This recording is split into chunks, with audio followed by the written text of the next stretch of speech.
배나TV 유튜브 구독 신청으로 저희에게 힘이 되어 주십시오.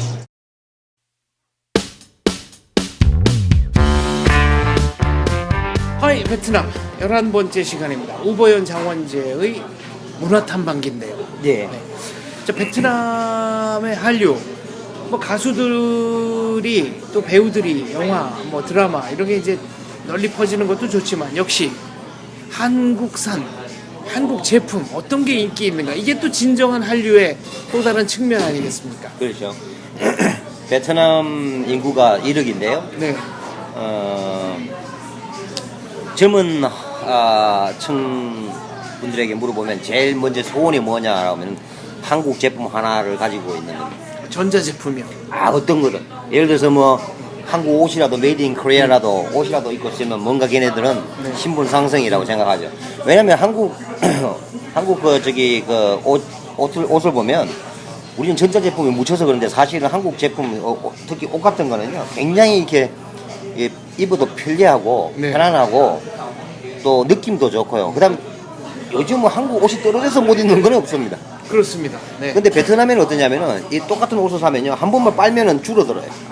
옛날에 한국 옷들이 그랬죠. 그러니까 뭐냐면 얘네들은 무조건 상표를 보고 메이드 인 코리아만 보면 걔네들 오래 간다. 그 네. 스타일이 낡아서 버릴 수는 있지만 뭐 쉽게 떨어지거나 그러지는 장점이 않습니다. 세 개죠. 네. 한국 제품은 한국 옷은 왜냐하면 일단 디자인이 세련됐다고 봐요. 다른 나라에 비해서 우리도 1970년 80년대 옷 보면 지금 보면 굉장히 촌스럽지 않습니까, 그죠? 그렇습니다. 근데 지금 보면 이제 뭐 일본이 우리나라 많이 따라가니까 우리는 옛날에 일본 따라하고 그랬어요. 나팔바지 같은 거 이런 것도. 네. 근데 지금 이제 일본이 우리나라를 따라해요. 뭐 명동에 가 보면 뭐 일본 사람들이 한국 와서 쇼핑하고 좋아하고. 그러니까 이제 한국 옷 디자인이 세계적으로 유명하죠. 옛날에는 이탈리라고 네. 좋아했는데 요즘은 한국 옷이 굉장히 디자인이 좋다고 지네들이 이야기를 하고, 그 다음에 편안하고, 옷이 재질이 좋으면 아무래도 편안하죠, 입어도. 네. 그래서 그 다음에 또 가격도 오히려 이태리 이런 데 굉장히 비싸요. 정말 놀란 것은 베트남이 한국보다 옷값이 더 비쌉니다. 예를 들어서 우리 장 박사님이 이거 지금 얼마 주고 사셨는지 모르겠는데, 이거 얼마 네. 주고 사셨습니까? 세일해가지고 한 6만 원? 베트남에서는 세일하고 여기 사면 이거 적어도 25만 원, 30만 원 줘야 됩니다. 이 정도 오면. 저기 베트남 아마 베트남에 계신 분들은 이해하실 겁니다. 옷 장사 해도 되겠네요. 그래서 운송료가 좀 많이 들긴 하겠지만. 그래서 한국 제품이 있으면 소화는 다 가능하다. 베트남에도 어디나. 근데 문제는 뭐냐면 이제 총판이 조금 문제가 있겠죠. 그죠? 그렇죠.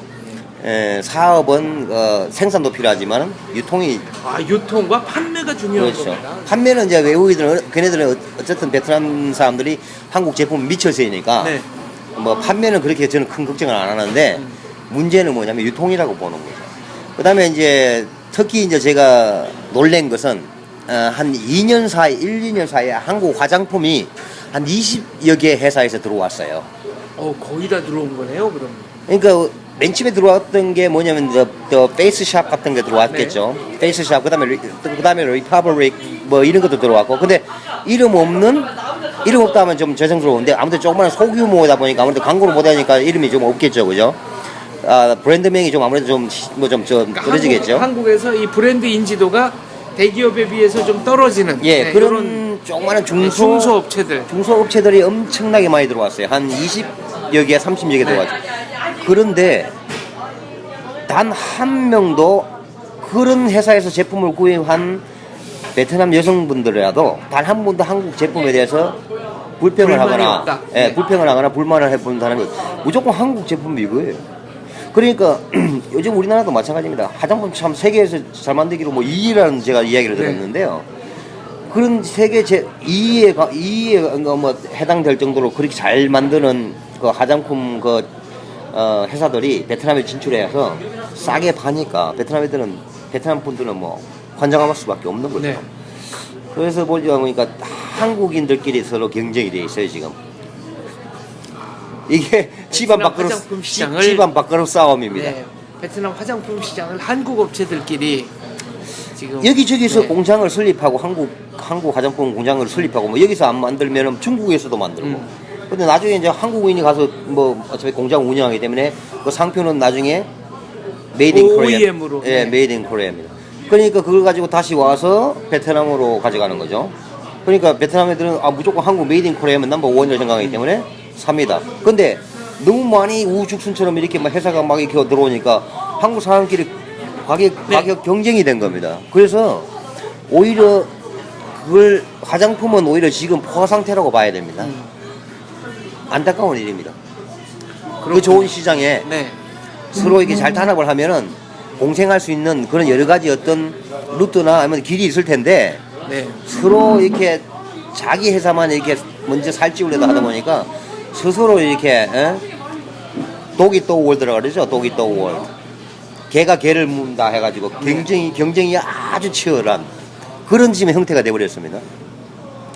야, 뭐 그래도 베트남 소비자들 입장에서 보면은 좋은 물건 싸게 살 수 있으니까 좋은 베트남 거네. 입장에서는 좋죠. 왜냐하면은 한국 상품이 자꾸 들어오니까 한 네. 회사가 독점하는 것보다는 여러 회사가 놓다 보면 아무래도 가격이 좀 네. 좋아질 것이고 그러나 한국 사람들끼리는 그 멀리 가가지고 운송비도 안 남고 서로 또 이렇게 경쟁해야 되고 그러다 보면 또 좀 이렇게 안 좋은 이미지의 소리들이 왔다 갔다 하겠죠. 네. 그러다 보니까 서로 이제 뭐 이렇게 안 좋은 말들을 하게 되고 뭐 그렇습니다. 그래서 뭐 화장품은 좀 그렇고요.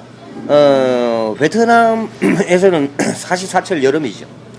봄, 여름, 가을, 겨울이라고 하는데 근데 걔네들은 이 계절이라고 있다 하는데 제가 물어봤어요. 이 계절 건기 우기 아니 겨울이라고도 하긴 하는데 네. 이 계절이래요. 근데 겨울이 29도 30도인데 그게 무슨 아, 겨울입니까? 이건 겨울이 아니죠. 근데 자기들은 겨울이라고 우기는 거죠. 그 여름은 몇 도입니까? 여름은 34도. 뭐 차이는 별로 안 나는데 아무튼 좀 덥긴 덥죠. 그래도 베트남은 습도가 그렇게 높지 않아서 예, 태국이나 필리핀에 비해서 습도가 낮아서 그래서 쾌적하게 더운 거죠. 예, 제가 볼 때는 한국의 한국 여름보다 조금 어떨 때는 좀 시원할 때가 있어요. 같은 네. 여름이라. 근데 거기는 이제 햇빛이 엄청나게 뜨거워요. 그러니까 선크림 이런 게 예, 그래서 그분들은 전부 다 필수군요. 여름에 옷이 없으니까 네. 햇빛을 피하기 위해서 겨울 옷을 입고 다니는 거 많이 볼 수 있습니다. 아, 맨 처음에 가신 분들이 이해가 안 가요. 저도 맨 처음에 굉장히 놀랐는데 살갗을 다 가리는 옷들. 겨울 잠바를 입고 나오더라고요. 뭐 운전을 하면 오토바이 운전하면서. 근데 쟤는 덥지도 않나 했더니 그거 벗으면 더 더워요.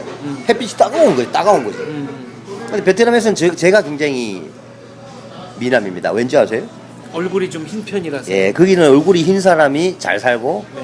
그렇기 때문에 그래서 이제 잘 사는 여성들이나 남성들은 여름에는 차가 귀한데 차를 타고 다니겠죠. 저기 이제 아무래도 낮에는 일반적인 사람 99%가 오토바이를 타고 다녀야죠. 그리고 그러거나 아니면 잘 사는 사람들은 낮에는 활동하지 않습니다. 저녁이면 나오죠. 그래서 저녁에는 사이공은 어디서나 막 박짝박짝합니다. 그러니까 낮에는 좀 쉬어줘야 되는군요. 낮에는 모르겠어요. 저녁에 그만큼 놀았기 때문에 낮에 쉬겠죠. 네.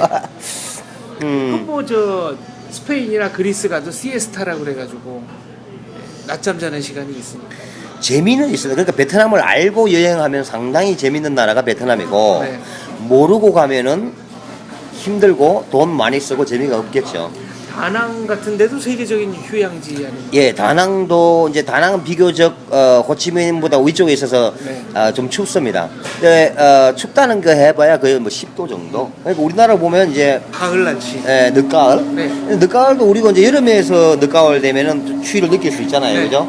이제 온도가 극해가 변하니까. 그래서 다낭도 우리나라의 한 늦가을 정도이기 때문에 그렇지만 이제 베트남 사람은 워낙 못 살기 때문에 다른 이렇게 도시에 머니까 다른 도시에 여행을 할 수 있는 그런 아직은 여행이 예. 그렇게 활성화될 정도로 경제가 예, 그 정도의 어떤 여유가 발전하진 없다 않아요. 보니까 이제 잘 사는 사람들만 가게 되는데 그러다 보니까 이제 베트남에서는 옷이 한 가지로만 사는 친구들이 많죠. 그게 뭐냐면 단벌 신사들. 청바지. 네.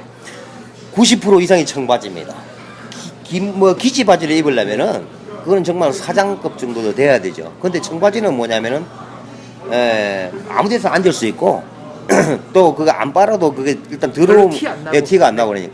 그런데 놀랄 게 하나 있는데요. 한국 청바지 사고하시는 분 이거 참고하십시오. 청바지 가격이 우리나라하고 똑같습니다. 그러면 많이 팔리고 가격 똑같고 그게- 이것도 그러면 그게 왜냐하면 이제 공장이 일단 생산하는 게 적어요. 그 베트남 공장이 많지가 않습니다. 그러다 보니까 어떤 그 우리는 모노폴리 현상이라 해가지고 네. 독점할 수 있는 거죠. 전자제품은 어떻습니까?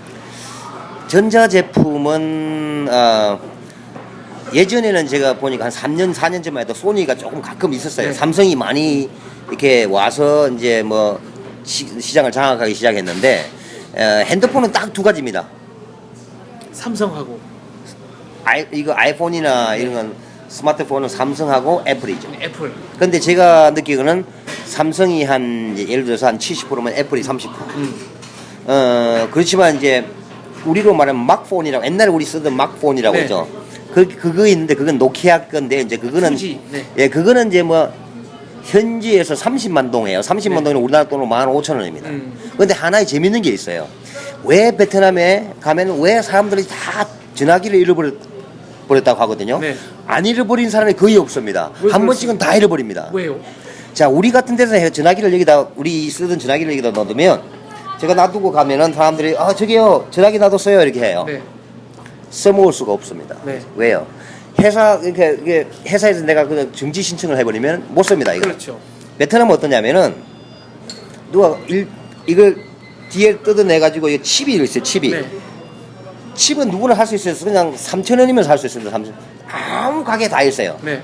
3,000원 끼우면 2번호가 내번호가 됩니다. 바로.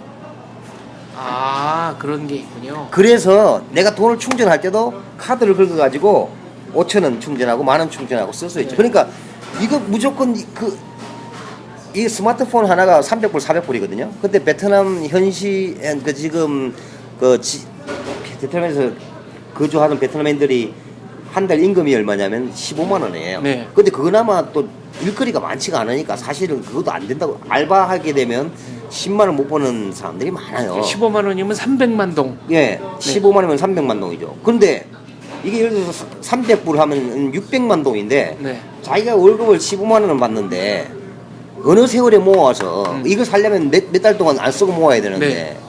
안 된다는 거죠. 그래서 그래도 이제 이거 가지고 다니면 부의 상징이고 아이폰 가지고 다니면 부의 상징이고 그거 보면은 뭐 이렇게 공짜로 우리나라 카카오톡이라고 있는데 걔네들은 잘로라고 있어요. 잘로. 네. 그걸 공짜로 문자로 할 수 있죠. 그다음에 컴퓨터 볼 수 있죠. 그러니까 그게 부의 상징이에요. 이게. 그러니까 이거 하나 가지는 게 소원인데 못 가지니까 길거리에서 한국 분들 주의하셔야 될 건 이렇게 하면 100% 체갑니다. 어떻게 해야 됩니까? 그래서 가끔 베트남 전화할 때 보시면 운전 중에 전화하시는 분이 이렇게 전화를 하시는 분이 있어요. 네. 이거는 못 뺏어간다. 이렇게 하면 뺏갈 수가 있다는 거죠. 이렇게 많이 보실 수 있습니다. 베트남 가면. 그리고 네. 뭐냐면 세워서 전화할 때는 항상 이렇게 전화를 하는 사람들이 많아요. 왜? 2인 1조인 거죠. 앞에 사람이 운전을 하고 네. 뒤에 사람이 채간다는 거죠. 이렇게. 그러면 네. 핸드폰을 잡을 때 누구든 이렇게 꽉 잡지 않는 거죠. 누가 그렇죠. 이렇게 꽉 네. 잡습니까? 그냥 네. 가볍게 잡죠. 이렇게. 그래서 그런 현상들이 많이 난다는 거죠. 아무튼 베트남에 가시면은 이제 전화기 특별히 주의해야 된다. 그거는 무조건 전화기는 조심하셔야 됩니다. 그거는 100%입니다. 알겠습니다. 90% 아닌 100%입니다. 알겠습니다. 아무튼 베트남에서 유행하는 한국 제품, 청바지, 화장품 두루두루 살펴봤는데요. 기회가 되면 뭐 식품 얘기나 가전제품, 자동차 얘기도 다음 기회에 한번 나눠봤으면 자동차는 좋겠습니다. 간단하게 말씀드리면 일단 자동차는 굉장히 힘들어요. 많은 분들이 중고차를 이렇게 수출하시려고 베트남에 오는데 베트남에서 정부에서 이번에 스톱을 시킨 게 이 네. 나라는 거지 나라도 아니고 못 사는 나라가 더 이상 아닌데 중고차 이렇게 수입을 막았습니다. 그래서 중고 매매하시는 분들이 상당히 곤란을 많이 겪었다. 신차만 그래서 한국 분들이 수입이 된다. 베트남에 오셔가지고 그 일로 많이 사업에 이렇게 망하신 분들 제가 많이 봤어요. 알겠습니다. 아무튼 베트남 현지의 소식 우리 오보현 선배께서 베트남에 가시면 또 찍어서 보내주실 거고. 연예인들도 제가 이제 방송을 하면서 거기 초특급 연예인들 상당히 많이 이제 친분을 갖게 됐는데요. 네. 그분들도 제가 이게 찍어서 또 인터뷰도 하고 아무튼 이 프로그램이 베트남과 한국 좀 뭔가 가까워지고 가교 역할을 할 수 있게 되니까. 정보도 얻을 수 있고 여기서 베트남 가시기 전에 사업하시기 전에 결혼하시기 전에 이 프로그램을 통해서 여러 정보를 얻을 수 있는 그런 프로그램이 되도록 한번 노력해 보겠습니다. 알겠습니다. 오늘 말씀 감사합니다. 감사합니다. 네.